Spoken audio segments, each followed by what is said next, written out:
Hi there, hope you're having a great day so far.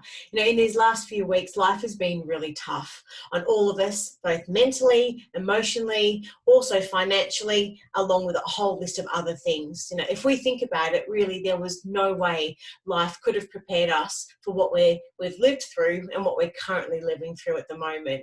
I guess all we can do at the moment is our best with what we have at our disposal. At times like this, we really do turn to experts as a source of inspiration and guidance. And lucky for us today, we're speaking with Jas Rawlinson, who's going to be helping with her expert tips and advice how to how to ensure that we are mentally fighting fit during this time of self-isolation. Now, Jas Rawlinson is a best-selling Australian author, a mental health speaker, and a mentor. Now, Jas is passionate about empowering survivors of trauma to transform their adversities into powerful memoirs. And she's also worked with a lot of domestic violence and child abuse survivors. And she's also featured in the media across the ABC, news.com.au, the New Zealand Herald, Authority Magazine, and also through Kiddipedia. And we're really glad and really honoured for your time today, Jas. How are you doing? I'm going all right. Thank you so much for inviting me on today. I think I'm in the same boat as a lot of other people. I have my highs and lows at the moment, good days and days that I'm struggling. And like you were saying in your introduction, all we can really do at the moment is just try to prepare ourselves every day with, the best information we can and trying to do our best to keep healthy and just, push on through these tough times, which will end. But right now they can feel like they're, going to go on forever. So I certainly understand that it's been a struggle here on my end as well. Yeah. And, time home in isolation has meant that life has really slowed down quite significantly.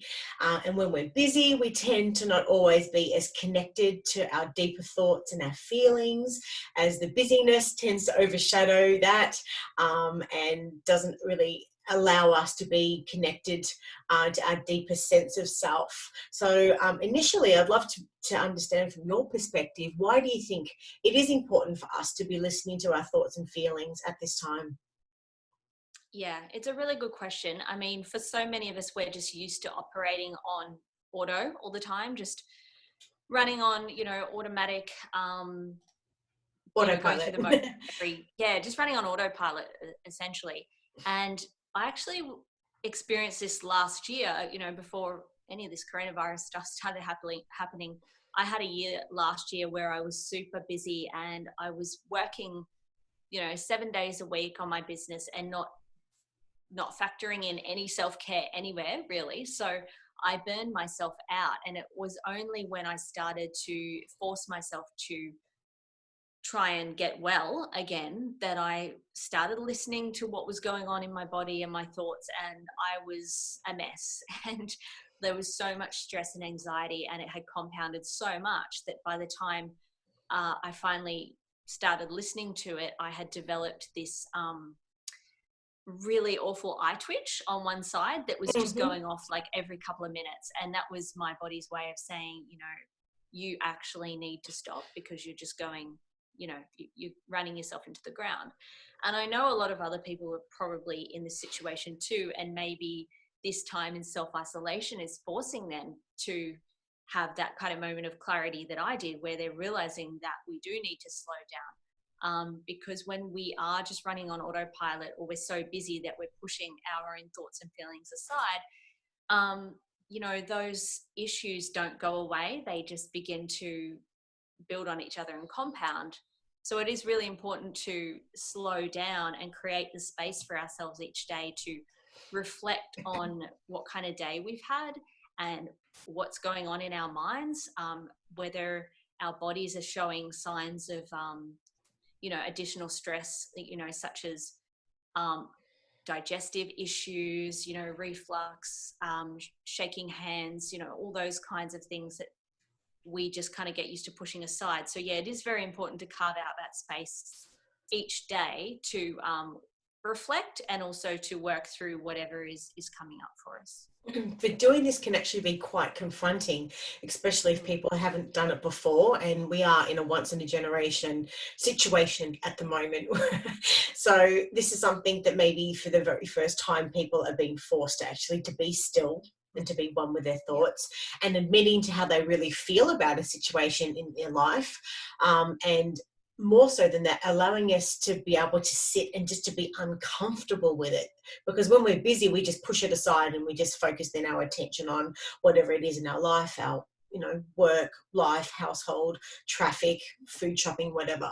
But this has given us the ability to sit and to be uncomfortable with it, which is really confronting. So how do you think we can best be working through these difficult emotions at this time? And do you have any tips?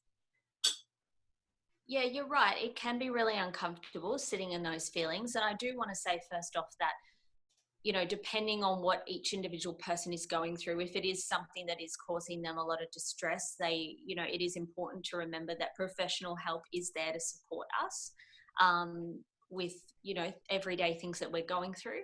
Mm-hmm. I just want to, make that clear. But it can be uncomfortable to sit with it. For me, in the work that I do, mentoring a lot of, trauma survivors with writing their life stories and storytelling and things like that, when we do work on their stories, a lot of feelings come up, a lot of things that sometimes they thought they had worked through, yet they've kind of been pushing aside in the busyness of life, do resurface. And I think that's a really good example of understanding that, sometimes things can resurface in surprising ways when we least expect. And we live in this age now where we are very sensitive to triggers and things that, can trigger our mental distress. And I think it's really important for people to be aware of that, but to also not automatically run away from discomfort, because discomfort is necessary for growth. So as I said, it depends what you're going through, and mental health support, should always be sought out if you need it. But if you are sitting down at the end of the day or in this time right now of self-isolation, and you've got a lot of feelings coming up that are causing you distress, maybe about things from the past, or perhaps stresses that you're currently going through, maybe financial situations, you may have lost your job, things like that. It's important to give yourself, again, the space to feel those feelings, reflect on them, and then just take small steps to work out how you can begin, to work through those issues. I just think what you said about, feeling that discomfort is really important for people to be aware of. You don't have to run away from those feelings. They're not necessarily negative, but it is important to reflect on them and then start to make a plan of small little baby steps you can take to begin working through whatever that situation or those emotions are. Mm. Now, this reminds me a little bit of the blue pill scene in The Matrix. And for anyone that hasn't seen the movie and or maybe understood it completely, but Lawrence Fishburne gives Keanu Reeves two options. He can either take the blue pill or the red pill. And to make this relevant to our current situation, the blue pill gives us the ability to go back to our normal life and to ignore the truth that's really unfolding. And this really means in this current situation that living in blissful ignorance of our current situation, and in this context means we're putting our attention into mundane activities to form escapism. For example, like binge watching Netflix. We've all been there, being absorbed in the news and social media. So just, ignoring sort of, going back to normal life type of thing, but ignoring what's going on. And all of these things, like I said, we've actually done. Now, the red pill gives us the ability to search deeper into ourselves and to investigate internally what we're actually seeing, and to also to work to our true potential as human beings, things like through like meditation, etc. So this is really giving us the opportunity to either be one or the other, or a combination of the two. So I'd love to know, in this scenario, what are your thoughts on this? Yeah, I think it's really great to strike a balance between the two. It's interesting because I just wrote this article for the Courier Mail recently, and it was about, sort of the cultural phenomenon of Tiger King and how everyone's watching Tiger King at the moment. And, you know, it's not a show that I would have probably ever watched in any other circumstance, but because we are at home all the time. And for me, like, I was searching for some form of escapism because everything on TV was so dark and heavy, and everything going on in society has been, you know, so unstable and uncertain. So it makes sense that people are reaching for, you know, things that give them some escapism. And I don't think there's anything wrong with that, unless, of course, it is becoming something where it's impacting your ability to function healthily in everyday life. You know, we don't want to be sitting on the couch all day watching Netflix or sitting on our phones all day, because that's not healthy. I think it's important to have that balance of, you know, if you can start the day even on a really positive note of maybe getting straight into exercise or doing some gratitude journaling or reflecting at the very start of the day, listening to a positive podcast or something like that. And then later in the day, you have your time where you're sitting on the couch, binge watching some, you know, silly TV show or trashy TV show. Like, that's okay. It's all right, as long as it's done in moderation. Yeah, and I think it is probably a combination of the two, that everybody needs to have some form of balance. But also, I guess, whilst we're on the topic of meditation and the thoughts and the topic of actually being one with our thoughts at the moment, do you think that people would be avoiding doing this at this time, so that they aren't really delving into how they really think and feel about situations? Meditation obviously can help with clearing our thoughts also. But do you actually think that people will be avoiding that, and or on the flip side, actually making better use of it to be able to help clear their thoughts and help them deal better with stress and center themselves and stay calm? Do you think it just depends on person to person? What are your thoughts?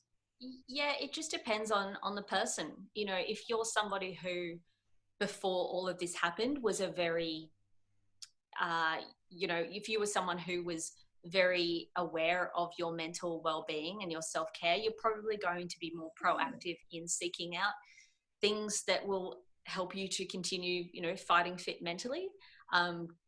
Conversely, if you're somebody who is always pushing your thoughts aside and busy all the time, you're probably going to be struggling with having this, you know, extra time right now. And you may choose to, you know, use escapism into TV and social media and things like that to try and fill that void because you're not ready to address those things.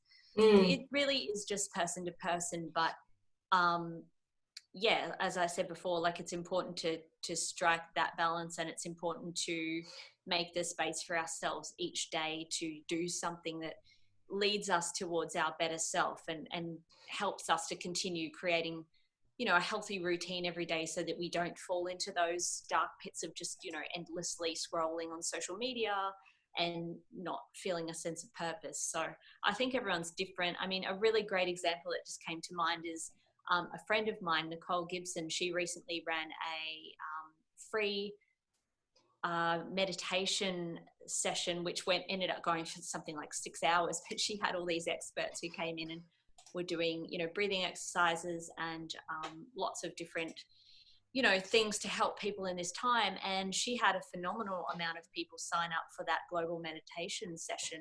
And I can't remember. I think she had something like 100,000 people log on to do that meditation streaming, you know, together recently. So, I mean, that shows that there are a lot of people out there who are interested in using this time to try new things and look after their well-being. So, yeah, stuff like that's really cool to see. Yeah. And, you know, in saying that, as human beings, we are like a tribal species, and we do need to be connected with each other through a sense of kinship and social bonding. And what you just mentioned is an example of that, although the people are wanting to work within themselves to still be part of something that's bigger than them also. on the flip side of this, when we are disconnected, I think we, as human beings, we can fall into a lot of negative thoughts and emotions such as depression and frustration and irritabilities, which is going to be very common at the moment too. So from your perspective, how do you think we can overcome these negative emotions of being disconnected at this time? Well, as I said earlier, it does really come back to self-reflection. And, I'll be honest and say that even I've been struggling during this time. I'm used to being a full-time stay-at-home mum and working from home. But at the same time, I'm used to having a couple of hours a week where, family come to spend time with my son so that I can have some time to myself. And, not really getting that at the moment. And we don't have daily routines. We can't go out places and just get out of the house really, except for a walk around the block. So, I've been struggling with all of this stuff too. And I find that for me, what has really been helping is spending some time every day doing just some simple gratitude journaling exercises. So some people like to do this at the start of the day. For me as a parent, I find that the start of the day I don't really feel like I have time to dedicate to myself at the start of the day with a toddler. So I choose to do it at the end of the day when I'm going to bed. I will set aside, 5 minutes, 10 minutes, but really a couple of minutes is all you need. And just journaling anything that's been stressing me out throughout the day, anything that's on my mind, and also 5 to 10 things that I'm grateful for. So that before I go to bed, I'm transporting all of that, or transferring all of that stress out of my mind and onto paper. And I'm also thinking about things that I am grateful for. And that has been helping me to sleep better lately, because I have had more disrupted sleep than I would usually. Yes. And it's interesting because gratitude journaling, scientifically, it has really proven itself to be such an important and powerful self-care tool. And you can, as I said, you can use it in such a small time frame every day. You don't have to be sitting down and journaling for 30 minutes. I know for parents, sometimes it feels like we barely have any time to ourselves, but just carving out that 5 minutes, either at the start or the end of the day, can be really powerful. Gratitude journaling has been proven to help with everything from, better sleep to increased resilience, less negativity and less desire for, seeking retribution, less desire to hold grudges, reduction in aggression, improved self-esteem. There are a lot of physical and mental health benefits to gratitude. So I really do think that is a powerful thing that everybody should be harnessing at the moment, especially if they are finding that they are experiencing depression or anxiety at stronger levels than they usually would. Obviously, seek professional advice from your doctor and your counselor or psychologist as well. But this is something that you can use alongside those things that will hopefully give you, better sleep and better well-being as well. Mm-hmm. And I guess although the world is still a little crazy and upside down at the moment too, I guess we shouldn't forget that we really do have the power to overcome and achieve, what we put our minds to on a daily basis. And the internet is really a super incredible thing. They've got unlimited access to resources and support through apps and all the stuff that we know. So do you have any online resources that you suggest, aside from what you just mentioned earlier on, but that could help at all? Yeah, well, I want to say first off that it's really important to make sure that your social media feeds are reflecting the kind of mental well-being that you want to have. So if you're following a lot of pages or people who are constantly negative, or they're making you feel negative and bad about yourself, then that's not going to help your mental well-being at all. So the first thing I say is, as opposed to like any specific apps, it's just important to make sure that you are filling your news feed and social feeds with the kind of stuff that's going to help you grow and have a healthy self-esteem and positive, mental well-being. So some of the, I love to follow people like Celeste Barber because she's so damn funny and so real. That gives me a little bit of, comical escapism during the day. I love to follow Turia Pitt because she is so inspiring and she has a lot of great tips around, goal setting and self-care. And for me as well, I know that a lot of people at the moment are finding it hard not to get pulled down that route of, going down the rabbit hole of negative media or depressing media. So, one thing I've said is, find good books to read.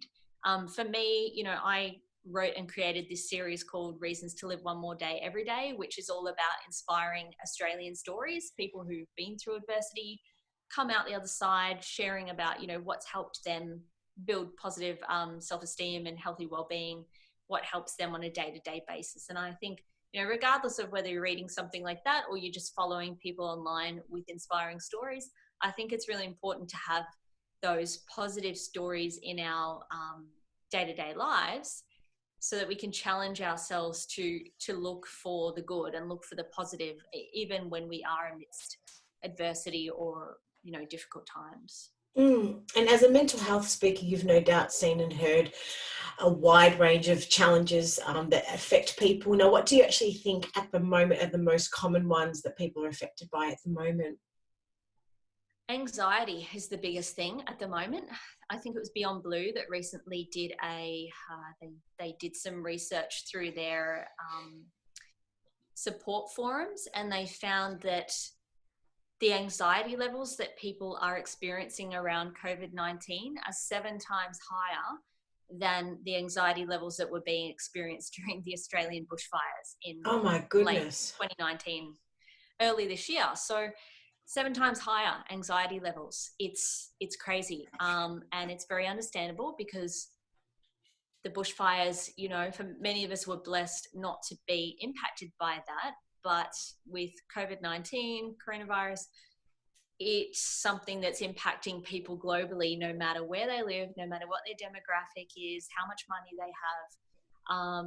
And for a lot of people, they feel that, if people that already have pre-existing anxiety issues, like I can only imagine how much that's compounding because they feel that it's, inescapable. So anxiety, people are definitely experiencing things like depression at higher rates. And we know that calls to suicide support lines are going up, as are domestic violence support lines. Domestic violence is something that people are experiencing at significantly higher rates at the moment because many current victims and survivors are being trapped and isolated indoors with their abusers. So that is something that, of course, is causing a lot of anxiety as well. So it's coming from a lot of different levels, but the research is showing that anxiety, I think, is the number one thing that is impacting people currently. Mm-hmm. And at this time, I guess many people may be experiencing these feelings and or some deeper feelings of like depression or greater mental health issues for the very first time. And this can be considered to be very confronting. And our audience is a mix of both mums and dads. And I'd love to be able to know what words of advice do you have, but are they any different from the words of advice that you have for a father as opposed to a mother? Oh, it's a good question. I think when it comes to self-care, it is relevant regardless of gender. But you have to find what works for you. So, for example, some men, I don't know, some men may be less inclined to sit and journal and think about their feelings as opposed to women. But you've got to work out what works for you. You might feel that it's easier for you to take a walk around the block or through the forest, or take a walk, down to the beach and just think spend time reflecting and also thinking about what you're grateful for, as opposed to sitting down with a journal and writing in it. You don't have to do that, as long as you are carving out time for yourself to have some time to yourself, as well as with, family or loved ones, to think about what is actually going on inside your head and how you can work through those feelings.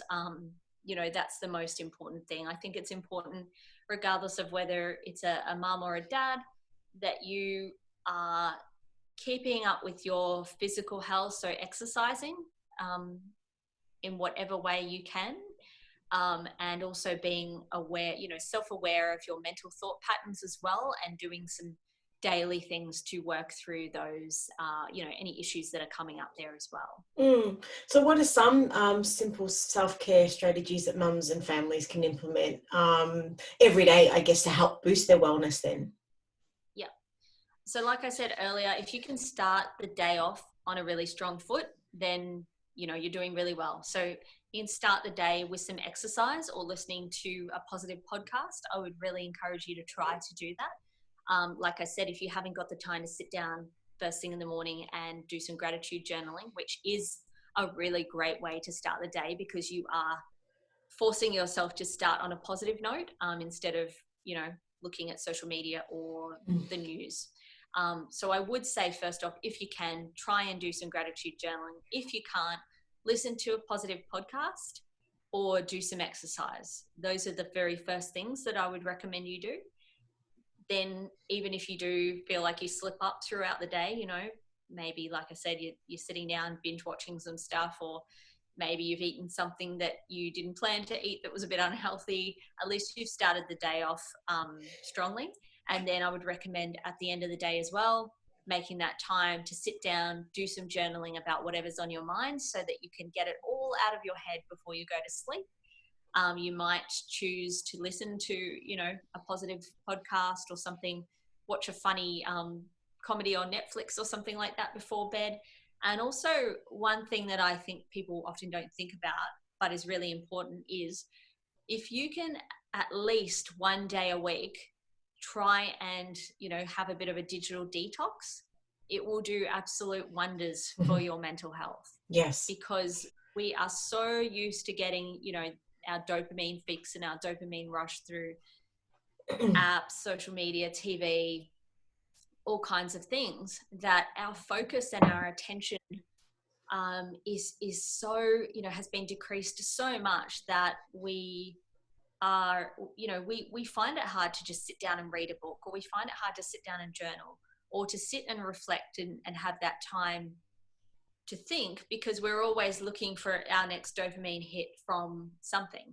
So I would really recommend, if you can, at least once a week, say on a Sunday, set yourself a time that you are going to go, digital, digital free. You're going to do a digital detox. Try and spend the whole day, if you can, or at least half the day off technology, and instead spend that time doing something like gardening or reading, or journaling or exercise or walking, because those are all things that will help you to slow down and have that space to think about what's on your mind. And you may be surprised by what comes up. You may, in those times where you're doing something maybe a bit mundane, maybe you're doing some gardening or some cleaning, you will get things come to mind that you don't stop to think about when you're busily rushing here and there. There was an excellent TED talk that was done about the importance of boredom and how you can actually use that to increase your mental well-being, and also be more aware of things that you actually want to do with your life that you're not giving thought to, because you're always distracting yourself with other things. So I would really encourage people, to try and set aside some time every week to get off all digital devices and do something that will intentionally slow you down, so that you can be aware of what's coming up for you and what's going on inside. Self-isolation has really taken away all the structure of our days that we had, previously, in the sense that a Monday to Friday, be it if dropping the kids off at school, picking them up, having their home activities and hobbies with work, etc. So at the moment, I think what a lot of people are finding, and a lot of experts that we are speaking to, speak about the fact that the need for structure is so important. And that's what you've just alluded to and you've just mentioned before. So it's about setting the intention of having a positive structure and having some control over your day rather than waking up in the morning and putting the news straight on, and allowing external forces to control what your thought patterns are. And it's a matter of maybe priming yourself and actually taking control of that yourself. Yeah. And just leading you into a little bit of my personal thing, what I do, I'm a huge Tony Robbins fan, and he speaks about the priming in the morning. And priming is just setting your intention for the day. And so I start my day every day by, the first thing I do is I start by being grateful for 3 things. And every day they have to be different things. And it really does open my eyes, even if I'm grumbling, I'm tired or whatever it is. It gives me the ability to really see what I have in my life.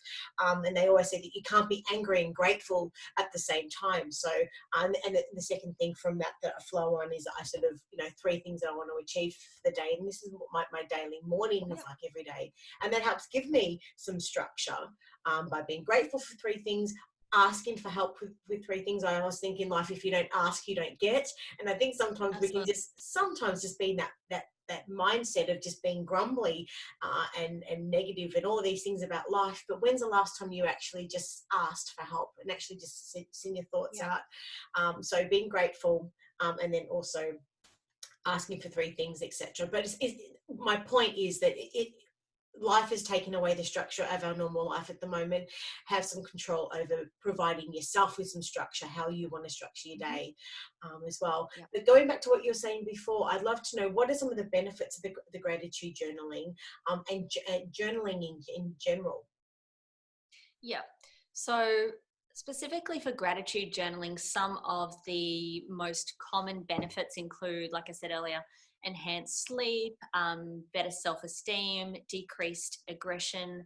It also helps to open up the door to new opportunities and relationships. So I've found, and in my past, so I come from a past with family violence and went through an assault when I was, just out of my teens. So I know that back in those days, I used to constantly attract a lot of negative energy to myself and a lot of negative people and situations. And I could never understand why it was. And it was because I was always focusing on the negative. I would say things to myself like, oh, well, that's, my luck, nothing ever works out for me and everything always goes wrong. And that's just how my life is. And I would say these things to myself instead of, ever focusing on anything positive that happened in my life or anything positive about myself. And we do find that when people are constantly negative, they will attract those negative people and experiences to themselves. When you are constantly practicing positivity and gratitude, you're more likely to open up the door to, more positive situations, opportunities for work or relationships that you probably wouldn't have expected. I know that happens to me a lot now when I will spend time being intentionally, setting aside that intentional time for gratitude. I'm always surprised at the opportunities that come up. So yeah, there's really interesting things like that. It helps with increasing resilience. There's been studies that have found it's assisted with decreasing PTSD in certain situations. The very, probably the most surprising one that came up to me though was this study that was done in 2016.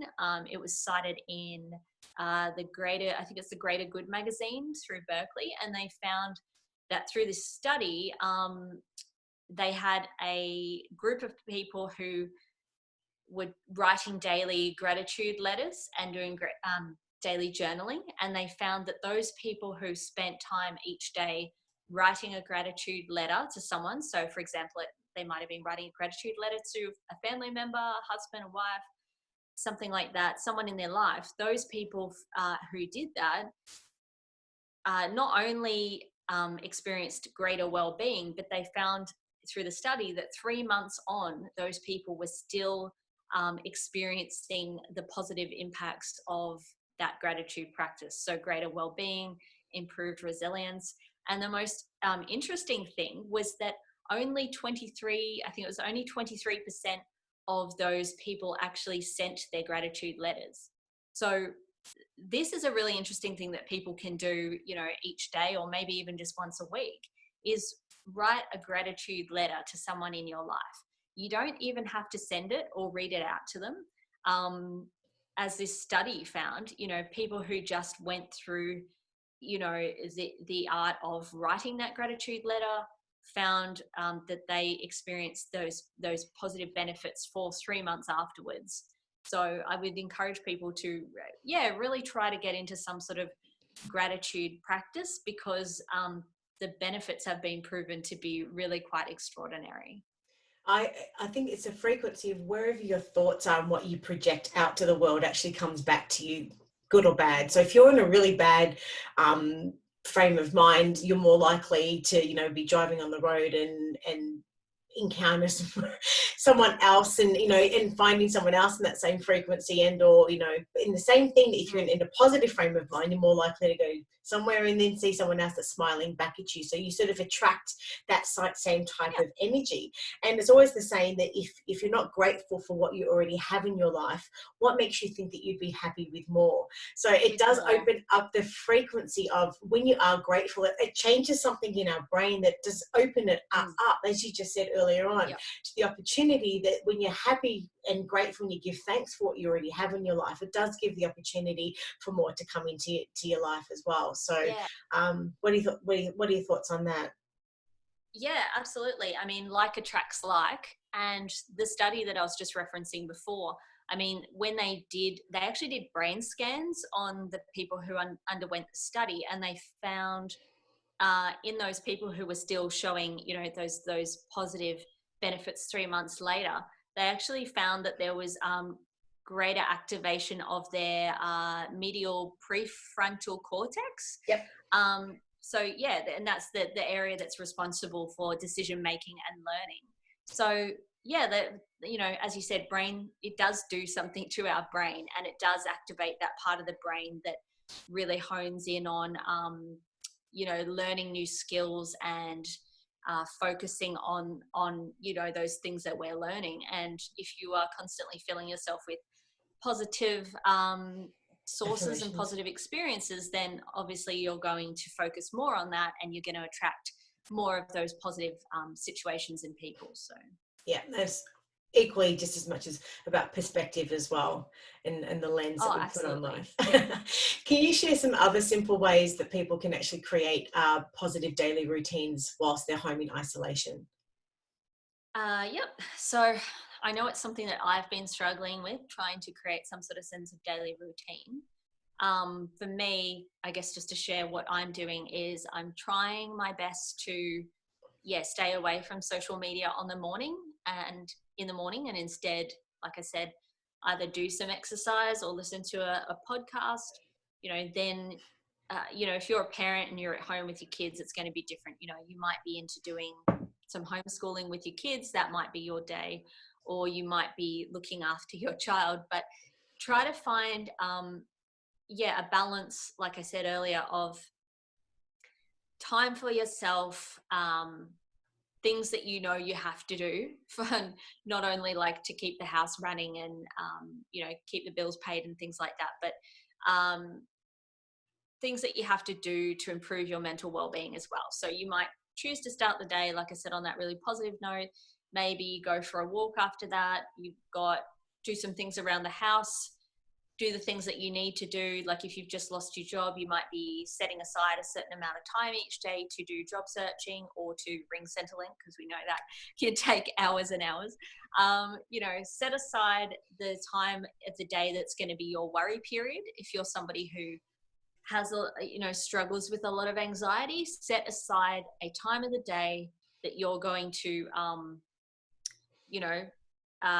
acknowledge those worries, and then focus on what you're going to do to move through those things. So like I said, if you've lost your job, it will be thinking about, okay, maybe it's at 4 p.m. each day, or maybe it's at 10 a.m. each day, you're sitting down and thinking about what it is that's stressing you out. And then you go, okay, what do I need to do to start working through this? And your routine might be having that certain amount of time each day that you're doing job searching, or that you're applying for certain considerations, or, things like that.